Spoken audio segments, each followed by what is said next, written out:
Les 3 plus gros mensonges de l'industrie de la mode qui vous empêchent de devenir une femme élégante. Vous souhaitez gagner en élégance. Vous avez atteint ce moment dans la vie où vous souhaitez en savoir plus. Et vous vous intéressez à l'élégance. Qu'est-ce que c'est? Comment être une femme élégante? Peut-être justement avez-vous terminé votre vie étudiante et vous vous apprêtez à basculer dans la vie professionnelle. Et là, vous sentez bien qu'il faut marquer ce changement. On ne s'habille pas de la même manière. Peut-être êtes-vous dans une phase où vous souhaitez rencontrer l'homme de votre vie. Et là, passez l'étape supérieure. Vous marier, avoir des enfants, fonder une famille. Que faire? Peut-être en êtes-vous là à un niveau professionnel où vous souhaitez gagner des échelons, monter des échelons. Et vous connaissez cette citation, ce slogan, c'est « Dress to impress ». Habillez-vous pour le job que vous souhaitez avoir. Habillez-vous pour le poste que vous souhaitez avoir. Très bien, comment faire? Donc là, vous cherchez sur Internet, dans les magazines, des informations sur l'élégance vestimentaire. Vous êtes tombé sur cette vidéo, très bien. Bon, vous dites, bon, j'écoute, je vais prendre ce qu'il y a à prendre. Mais je sais déjà que c'est pas facile. C'est pas facile. Vous avez déjà fait un petit bon bout de chemin avec les magazines, j'imagine.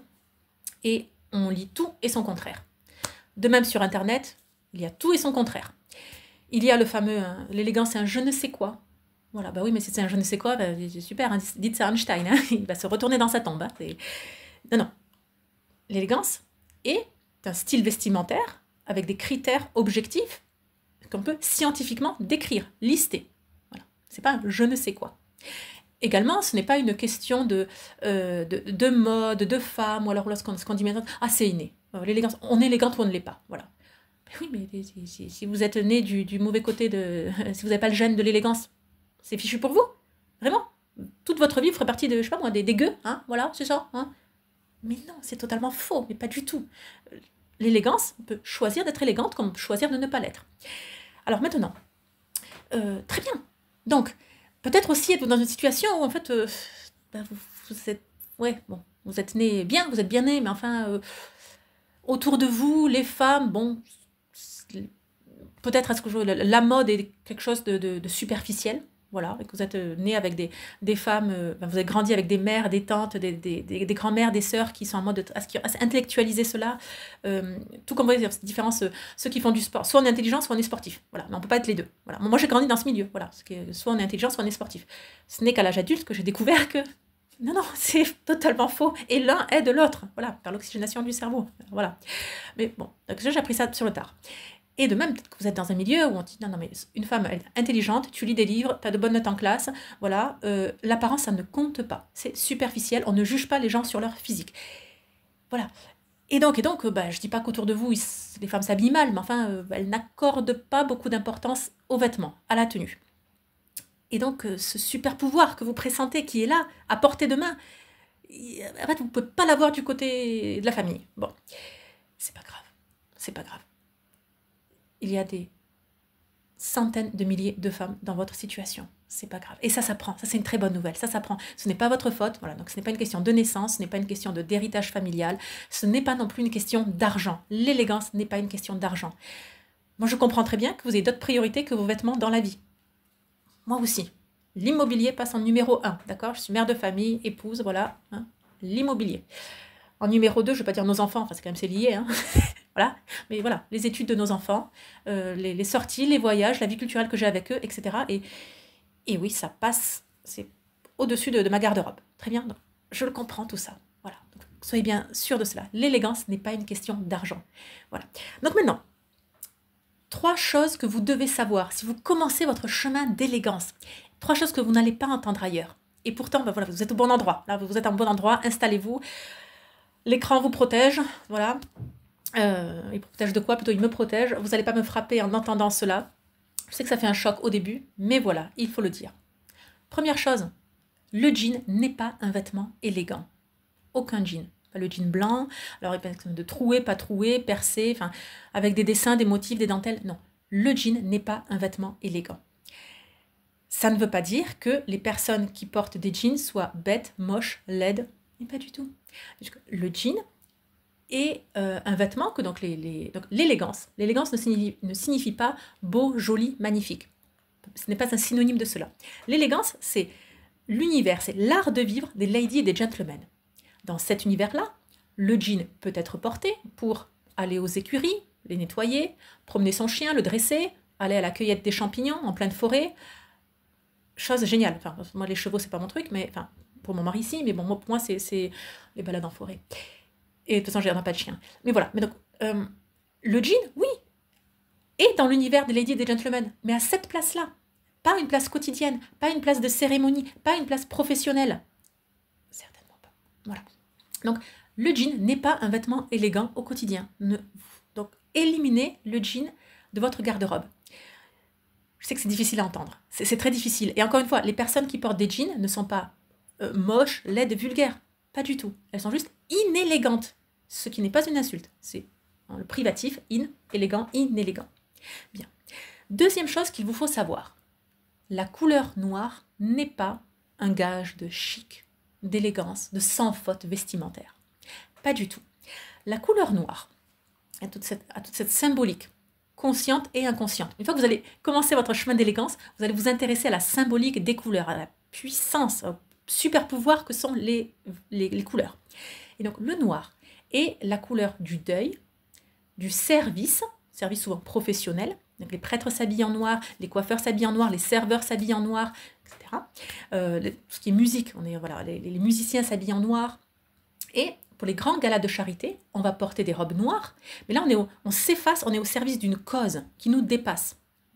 La cause du gala, souvent on récolte de l'argent pour telle ou telle cause. D'accord ? Donc on s'efface à soi. Notez-le bien, les stars d'Hollywood, lors des premières de films, et personne ne porte de robe noire. Là on est en mode « regardez-moi, regardez-moi ». Voilà, je représente le film, réalisateur, actrice, voilà, regarde, projecteur braqué sur moi. Et là, on n'est pas au service, on ne s'efface pas. Non, non. Le noir est la couleur de l'effacement. Mais c'est une bonne chose, c'est pas une mauvaise chose. Voilà. Et alors maintenant, donc même l'effacement au niveau du deuil. Écoutez, si vous avez perdu quelqu'un dans votre vie, un père, une mère, un cousin, un frère, une sœur, des grands-parents, vous savez qu'à ce moment, en fait, il y a une période de deuil, il y a une période de recueillement sur nous-mêmes, où on se renferme dans notre bulle. C'est important pour penser, pour cicatriser, pour digérer tout cela. Et le noir est cette excellente couleur qui nous permet, voilà, ce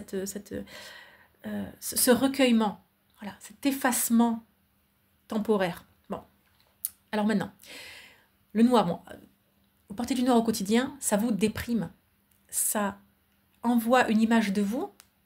Les autres, on va vous lire comme quelqu'un de triste, de déprimé, d'effacé. Quand vous souhaitez avoir une promotion au travail, ou alors on va vous confier un dossier important, ah ben non, on ne va pas la confier à la personne invisible. Voilà, parce que le noir n'est pas dynamique, c'est l'effacement. Bon. Donc, en plus, passé 30 ans, le noir déprime, attriste, tire les traits, plus qu'il n'amincit. Voilà, c'est un mythe de tu portes du noir, tu auras l'air plus mince. Bon. Il y a d'autres façons de paraître plus mince.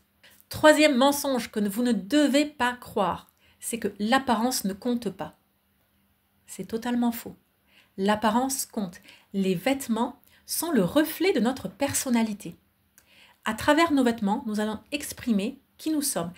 Les vêtements, nos tenues, sont probablement le langage non verbal le plus puissant qui soit.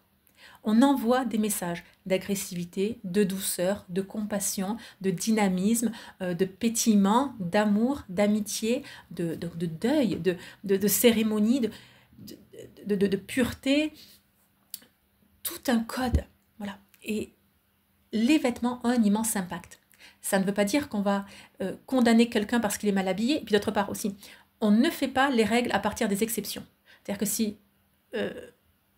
c'est un ensemble, les vêtements sont un ensemble. C'est parce qu'une fois, la personne va être en guenille et que voilà, elle est sortie d'un tsunami, la voiture a explosé, vous voyez comment dans le scénario, les films américains, la voiture explose, voilà, on sort en haillons et puis on est survivant, on a une cicatrice, voilà. Bon... et là, on va dire, ah ben non, il est tellement délabré, enfin, oh, moi je ne veux pas sympathiser avec lui. Hein. Non mais sérieusement, enfin écoutez, non.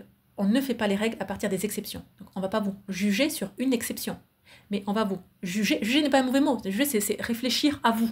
C'est vous vous sous-pesez, c'est vous évaluez. Qui êtes-vous? Vous cernez. Voilà. On va cerner la personne à partir d'un ensemble. Donc, voilà.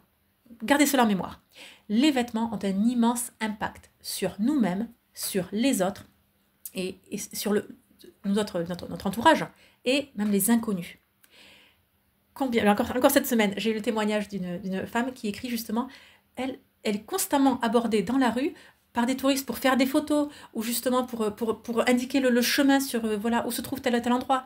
Pourquoi? Parce qu'elle est bien habillée, parce qu'elle inspire confiance.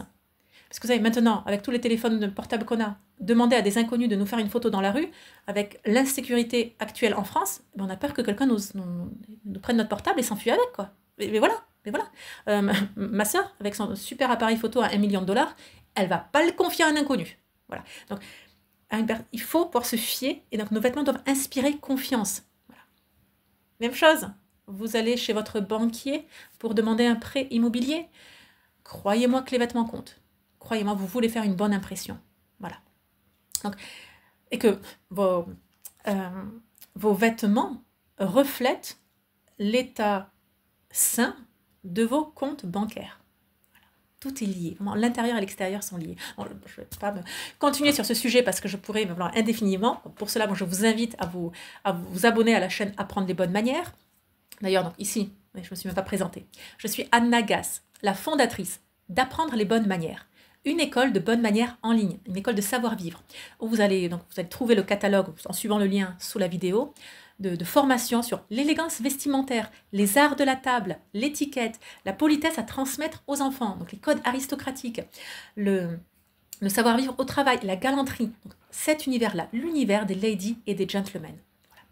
Et alors de même, il y a eu depuis 2 ans une branche héritière d'Apprendre les bonnes manières, c'est Ligne de France, une marque de vêtements, qui reprend les codes de l'élégance traditionnelle française et qui va les coudre dans un vêtement pour des vêtements modernes de femmes, dynamiques, au quotidien, aujourd'hui, voilà, dans notre époque. Voilà, donc on reprend ces codes-là, ces codes particuliers.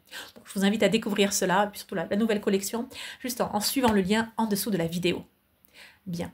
Dernière chose, pour ceux qui ont été intéressés par la vidéo, qui souhaitent en savoir plus, découvrez une série de 30 cours sur l'élégance vestimentaire. C'est entièrement gratuit. Ça va à contre-courant de ce que vous entendez actuellement. Voilà, on reprend cet héritage des bonnes manières, des manuels vintage de savoir-vivre. Et voilà, je vous décris ça. Tous les jours, vous recevez une leçon bien particulière directement dans votre boîte mail et vous enclenchez votre chemin d'élégance. Donc, pour souscrire à cela, c'est entièrement gratuit. Suivez le lien juste en dessous de la vidéo et dans moins de 5 minutes, vous aurez accès au premier cours. Là-dessus, je vous souhaite une bonne journée et surtout, rappelez-vous, la bienséance fait la différence.